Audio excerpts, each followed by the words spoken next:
विश्वभरिकै शान्ति, मानवता, सद्भाव, सहिष्णुता र मानवीय सुख चाहने सम्पूर्ण बौद्ध मार्गी एवं अरू तमाम दिदीबहिनी तथा दाजुभाइहरू, चन्द्रपात्रो अनुसार वैशाख पूर्णिमाका दिनलाई हामी सधैँ बुद्ध जयन्तीका रूपमा मनाइरहेका छौँ, मनाइआएका छौँ। त्यसै दिन 2645 वर्ष अघि सिद्धार्थ गौतम बुद्धको जन्म नेपालको लुम्बिनीमा भएको थियो। यद्यपि गौतम बुद्धको जन्म, बुद्धत्व र महानिर्वाण प्राप्ति एकै तिथिमा भएको हुनाले महानिर्वाणको दिनलाई लिएर 2565औं जन्मदिन या जन्म जयन्ती भनेर पनि आज मनाइँदैछ। बुद्धका उपदेशहरू मानव जातिको हितमा, विश्व शान्तिको पक्षमा, अहिंसाको पक्षमा, हिंसा, अशान्ति, लडाईँ, द्वन्द्व, झगडा, परस्परमा घृणा, द्वेष र नराम्रा सोच र नराम्रा व्यवहारहरूका विरुद्ध भएको हुनाले यसलाई विश्वव्यापी रूपमा मानवीय आकांक्षाको रूपमा स्वीकारेर संयुक्त राष्ट्रसङ्घले सन् 1959 देखि नै यस दिनलाई वैशाख डेको रूपमा मनाउँदै आएको छ, अर्थात् बुद्ध जयन्तीको रूपमा मनाउँदै आएको छ। आज जति बेला विश्व विभिन्न ठाउँमा तनावग्रस्त छ, द्वन्द्वग्रस्त छ वा द्वन्द्वका सम्भावनाहरूबाट त्रस्त छ, यस्तो अवस्थामा बुद्धका उपदेशहरू, बुद्धका सन्देशहरू र बुद्धको शान्तिवादी दर्शन, मानवतावादी दर्शन, यसको महत्त्व र सान्दर्भिकता कायम रहेको मात्रै होइन, अझ वृद्धि भएको छ। आज मानव जातिलाई हरेक ठाउँमा शान्ति चाहिएको छ। मानव जातिकै कारणले शान्ति खलबलिने हो। मानव जातिकै कारणले खलबलिएको शान्तिलाई मानव जातिकै सचेतनता र सचेत प्रयासहरूबाट शान्तिमा परिणत गर्न, शान्तिलाई कायम राख्न, शान्तिलाई दिगो बनाउन सकिन्छ। त्यसै कारण बुद्धका शान्तितर्फका चिन्तन, आदर्श र उपदेशहरू अत्यन्तै सान्दर्भिक र महत्त्वपूर्ण रहेका छन्। आजको विश्वले यी कुराहरूलाई मनन गर्नु र अगाडि बढ्नु आवश्यक छ। अब सिद्धार्थ गौतम बुद्धको जन्मस्थानको बारेमा कुनै दुविधा रहेन। यद्यपि यो दुविधा फाइयानको समयमा पनि नरहेको हो, वेनसाङको भ्रमणका बेला पनि नरहेको हो, अशोक, सम्राट अशोकको भ्रमण र उहाँले गाडेका स्तम्भहरू, उहाँले खडा गरेका स्तम्भहरूको समयमा पनि नरहेको हो। तर बीचमा कतिपय कारणहरूले नेपाल जो बुद्धकै जन्मभूमि हो र बुद्धिज्मको, बुद्धवादको, बुद्ध दर्शनको उद्गम स्थल पनि हो र शान्तिको सन्देश सर्ने थलो पनि हो, त्यही विभिन्न धार्मिक असहिष्णुता जस्ता कुराहरू, धार्मिक सङ्कीर्णता जस्ता कुराहरूले अनेक बुद्ध दर्शनका विरुद्ध, क्रियाकलापहरू भए र बुद्धका शान्तिका सन्देशहरूलाई यस धरतीबाटै मेटाउन खोजिए। तर बुद्धका उपदेशहरू, बुद्धका चिन्तन र बुद्धले देखाएको शान्तिको मार्ग र मानव जातिको सुखको निम्तिको उज्यालो मर्न सक्दैनथ्यो र मरेन। तसर्थ फेरि बुद्धको जन्मस्थानको खोजी हुने परिस्थिति बन्यो। बुद्धको जन्मस्थान किन खोज्नु पर्यो? बुद्धका विभिन्न रिलिक्स अथवा अवशेषहरू, तिनीहरूको खोजी, महत्त्व र तिनको पवित्रताको बारेमा विश्वको ध्यान किन गयो? यी सबै कुरा मानव जातिको आन्तरिक आकाङ्क्षा अथवा शान्ति र सुखको आकाङ्क्षा, यसबाट यी कुराहरूको खोजी हुन थाल्यो। र पछिल्लो समयमा आएर अब विभिन्न ठाउँहरूमा, विभिन्न स्थानहरूमा, विभिन्न देशहरूमा रहेका भ्रमहरू टुङ्गिएका छन् र यसरी अब बुद्धको जन्मस्थान नेपालको लुम्बिनीमा पर्दछ भन्ने कुरा स्थापित भइसकेको छ। अझै पनि दुनियाँका कतिपय देशहरूमा पाठ्यक्रमहरूमा यस्ता कुराहरू नसचिएको भन्ने कुराहरू पनि सुनिन आएको छ। म सबैमा यस्ता त्रुटिहरू आजको वैज्ञानिक युगमा, सूचनाको युगमा त्रुटिहरू नै निरन्तर कायम राखेर बालबालिका वा नयाँ पिँढीलाई तिनै त्रुटिहरू पढाउनु वाञ्छनीय हुँदैन। त्यसकारण सत्य पढाउनेतर्फ, सत्य सिकाउनेतर्फ, सत्य कुरा अवगत गराउने बालबालिकाहरूलाई त्यस दिशातर्फ म सबैको ध्यानाकर्षण पनि गराउन चाहन्छु। आज अब कुनै दुविधा छैन कि बुद्धको जन्म लुम्बिनीमा भएको थियो र बुद्धवादको मुहान पनि त्यही थियो जहाँबाट बुद्धले मानव जातिको जरामरण जस्ता कुराहरूबाट मुक्ति कसरी हुन्छ भन्ने कुराको खोजीमा दरबार त्यागेर, सुखशैल त्यागेर बाहिर निस्किनु भएको थियो। त्यहीँबाट बुद्धका चिन्तनको मुहान सुरु हुन्छ।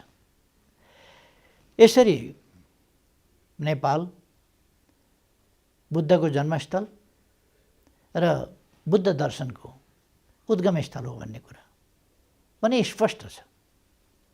यी तथ्यहरूसम्म पुर्याउन र लुम्बिनीलाई आजको स्थितिसम्म पुर्याउन योगदान गर्नुहुने इतिहासका सबै महान पात्रहरू र लुम्बिनीको विकासको सम्बन्धमा गुरु योजना बनाउने टाङ्गे लगायतका महानुभावहरू र यसलाई अन्तर्राष्ट्रियकरण गर्ने, संयुक्त राष्ट्रसङ्घको विषय बनाउने र लुम्बिनीको विकासमा विशेष अभिरुचि राखेर योगदान गर्ने तत्कालीन संयुक्त राष्ट्रसङ्घका महासचिव उथान्डलाई पनि म सम्मानपूर्वक स्मरण गर्न चाहन्छु।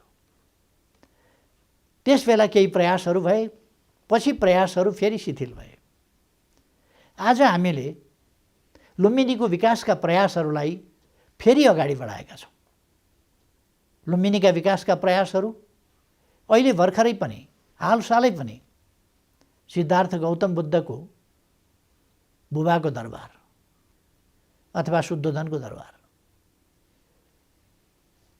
त्यसको वैज्ञानिक जाँच र उत्खननका कार्यहरू हाल पनि भएका छन्। जमिनको एक्सरे गरेर जमिन मुनि कस्तो दरबारको भग्नावशेषहरू छ भन्ने कुराहरू पत्ता लगाएर त्यसको उत्खनन गरिने ती कामहरू अत्यन्तै ऐतिहासिक महत्त्वका छन् र तिनको समय कुन समय थियो, त्यहाँभित्र प्राप्त भएका सामानहरू भन्ने कुराले पनि त्यो समयलाई देखाउँछ र यसअघि नै बुद्धकाल कुन थियो भन्ने कुरा त्यहाँका इँटा लगायतका अन्य भग्नावशेषहरूले पनि देखाएका छन्। अहिले हामीले बुद्धको मावलीघर, जन्मथलो, आफ्नो पिताको दरबार र रामग्रामको स्तूपा, जहाँ विश्वमा उत्खनन नगरिएको बुद्ध अवशेष, एकमात्र उत्खनन नगरिएको बुद्ध अवशेष त्यहाँ छ। त्यसको समेत क्षेत्रलाई लिएर बृहत लुम्बिनी सर्किटको व्यवस्था गरिरहेका छौँ। हामीले लुम्बिनीलाई फरक ढङ्गले विकास गर्नुपर्छ भनेर त्यसलाई नयाँ ढङ्गले फलफुल बगैँचाको रूपमा वृक्षारोपण गर्नेदेखि त्यहाँ 5000 क्षमताको अन्तर्राष्ट्रिय स्तरको सम्मेलन केन्द्र, ध्यान केन्द्र निर्माण गर्नेदेखि यी सब काम गरिरहेका छौँ र अहिले 5000 क्षमताको ध्यान केन्द्र लगभग तयारी अवस्थामा पुग्न लागेको छ। त्यसभन्दा अगाडि नै वर्तमान सरकार बन्ने बित्तिकै हामीले त्यहाँ 3000 क्षमताको ध्यान केन्द्र, सभा हल तत्काल निर्माण गऱ्यौँ र अब हामी लुम्बिनीलाई हाम्रो इतिहासको गौरव, हाम्रो देशले विश्व मानव जातिलाई दिएको सन्देश, यी कुराहरूको सम्मान, स्मरण र त्यसबाट हामी त्यसलाई धारण गर्दै अगाडि बढ्ने सन्दर्भमा महत्त्वपूर्ण कामहरू गरिरहेका छौँ। लुम्बिनी बौद्ध धर्मावलम्बीहरूको एउटा तीर्थस्थल हो। विश्वभरिका बुद्ध मार्गीहरू, शान्तिप्रति आस्था हुने व्यक्तिहरू, शान्तिका अनुयायीहरू, आकाङ्क्षीहरू सबैका निम्ति लुम्बिनी तीर्थस्थल हो र जीवनमा एकपल्ट लुम्बिनी आउने र सिद्धार्थ गौतम बुद्धको जन्मस्थल हेर्ने र त्यो पवित्र धरतीमा एकपल्ट त्यस धरतीलाई स्पर्श गर्ने, त्यो मानवीय इच्छा पुरा गर्नका लागि पनि हामीले अनुकूल बनाउन आवश्यक थियो र छ। त्यसै सन्दर्भमा भैरवालाई अन्तर्राष्ट्रिय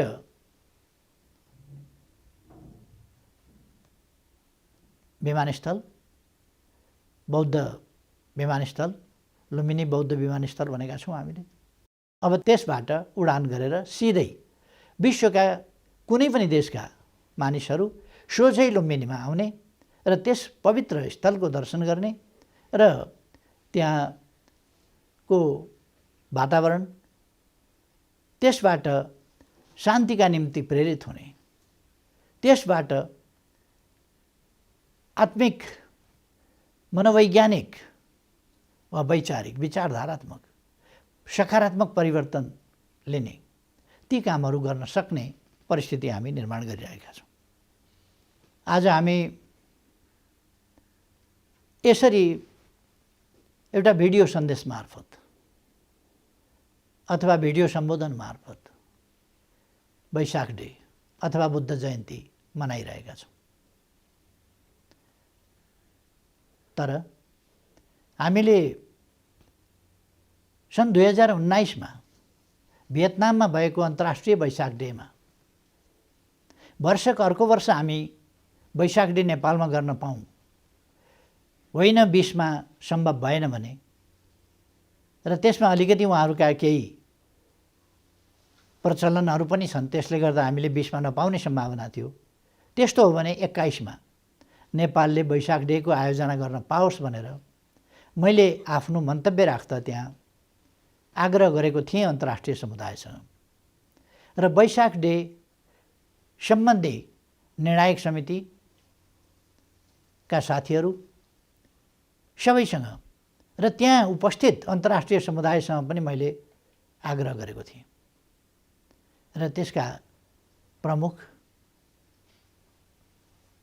ब्रह्म पण्डितजी लगायत सबै साथीहरूसँग पनि मैले आग्रह गरेको थिएँ नेपालमा मनाइयोस्। तर आज हामी यसरी मनाउन बाध्य छौँ कि अन्तर्राष्ट्रिय सम्मेलन खुलेर मनाउने त होइन, कि यसरी एउटा सन्देश मार्फत मनाउने अवस्थामा हामी पुगेका छौँ। आज कोभिड-19 विभिन्न भेरिएन्टका साथ नयाँ नयाँ लहर सिर्जना गर्दै मानव जातिका सुख खोज्न एउटा भयानक चुनौतीको रूपमा उपस्थित भइरहेको छ। यति बेला हामी यस महामारीको सामना गरिरहेका छौँ र यो कार्यक्रम पनि यस रूपमा मनाउनु परिरहेको छ। यति बेला म सम्पूर्ण दाजुभाइ दिदीबहिनीहरूलाई आग्रह गर्न चाहन्छु, हामी भयावह स्थिति भए पनि यसबाट आत्तिनु हुँदैन र नआत्तिनुको अर्थ असावधान हुनु हुँदैन। हामीले धैर्यतापूर्वक र सावधानी साथ यस रोगसँग मुकाबला गर्नुपर्दछ। यसलाई आफूमा सङ्क्रमण हुन नदिने, अरूलाई पनि सङ्क्रमण नगर्ने, कतै सङ्क्रमणको स्थिति बन्न नदिने, त्यसका निम्ति सामाजिक दूरी कायम गर्ने लगायतका कुराहरू, मास्क अनिवार्य रूपमा प्रयोग गर्ने अथवा स्वास्थ्य सम्बन्धी अन्य खानपिन सम्बन्धी अन्य कुराहरूमा पनि उत्तिकै ध्यान दिने, आफ्नो प्रतिरोध क्षमता वृद्धि गर्ने, यस्ता कुराहरूमा ध्यान दिन म आग्रह गर्न चाहन्छु। हामी समृद्ध नेपाल सुखी नेपालीको राष्ट्रिय आकाङ्क्षा बोकेर बहुतै तीव्र गतिका साथ उत्साह र आत्मविश्वासका साथ अघि बढिरहेको बेला कोभिड-19 को महामारीले हामीलाई हाम्रा गतिलाई, हाम्रो वेगलाई गम्भीर रूपमा व्यवधान पुर्यायो। तर हामी निराश हुन हुँदैन, निराश भएका छैनौँ। कहीँ पनि महामारीको सम्बन्धमा पूर्व तयारी हुँदैन। हामीले देख्यौँ विकसित सम्पन्न देशहरू, सुविधा सम्पन्न देशहरूमा पनि यस सम्बन्धी भ्याक्सिन पनि थिएन, यस सम्बन्धी पूर्व तयारी पनि थिएन। महामारी भनेको यस्तै सङ्कट खडा गर्ने स्वास्थ्य सम्बन्धी गम्भीर समस्या हो, जो अचानक व्यापक रूपमा र भयावह ढङ्गले आइलाग्छ, तब नै महामारी भनिन्छ। हाम्रोमा पनि त्यस्तै थियो। तर हामीले विभिन्न उपायहरू, विभिन्न तरिकाहरूबाट यसलाई, पहिलो वेभलाई हामीले सफलतापूर्वक नियन्त्रण गऱ्यौँ र केही कमी कमजोरीहरू, विभिन्न क्षेत्रका कमी कमजोरी र केही बाध्यात्मक स्थितिहरूको कारणले दोस्रो वेभ फेरि आयो, जसलाई हामी अहिले अगाडि बढ्न दिइरहेका छैनौँ, त्यसलाई रोकिरहेका छौँ र यसलाई अब नियन्त्रणको दिशामा अगाडि बढ्ने स्थिति सिर्जना गरेका छौँ। अब सिलिन्डरको कमी, अक्सिजनको कमी जस्ता कुराहरू अन्त्य गरेका छौँ। अब भेन्टिलेटरको कमी जस्ता कुराहरू अन्त्य गरेका छौँ। अब बेडहरूको कमी अन्त्य गरेका छौँ। यसरी स्वास्थ्य उपचारको सन्दर्भमा औषधि या स्वास्थ्य उपकरणहरूको सन्दर्भमा कुनै कमी हुन नदिने ती कामहरू हामीले गरेका छौँ। र अब भ्याक्सिन हामीले सुरु गरेका छौँ। दक्षिण एसियामा हामी भ्याक्सिन उत्पादक होइनौँ, तर भारतभन्दा पछि दोस्रो देश हौँ हामी जसले भ्याक्सिन सुरु गर्यो। अहिले महामारीको दोस्रो लहर, तेस्रो लहर र विभिन्न भेरिएन्टका साथ आएको हुनाले भ्याक्सिनको पर्याप्तता विश्वमा छैन। त्यो अपर्याप्तताको सामना हामी पनि गरिरहेका छौँ, तर हाम्रा प्रयासहरू जारी छन् र हामी भ्याक्सिन छिटै नै उपलब्ध गराउनेछौँ र आवश्यक मात्रामा भ्याक्सिनको अभियानलाई अगाडि बढाएर निकट भविष्यमा सम्पूर्ण जनतामा भ्याक्सिन पुर्याउने प्रयासमा जुटेका छौँ। तसर्थ सरकारका प्रयासहरूप्रति विश्वस्त रहन, यो महामारी हो, यो हामी सबैको साझा समस्या हो, यसकारण यसका विरुद्ध लड्न सबै एकजुट हुनका लागि म सबैमा आग्रह पनि गर्न चाहन्छु। यस सन्दर्भमा आजको विशेष दिनमा म फेरि एकपल्ट शान्ति, सद्भाव, करुणा, मैत्री र मानवताका निम्ति सिङ्गो अन्तर्राष्ट्रिय समुदाय समेतमा सबैमा धेरै धेरै नै हार्दिक आग्रह गर्न चाहन्छु। सबैमा धेरै धेरै शुभकामना। धन्यवाद।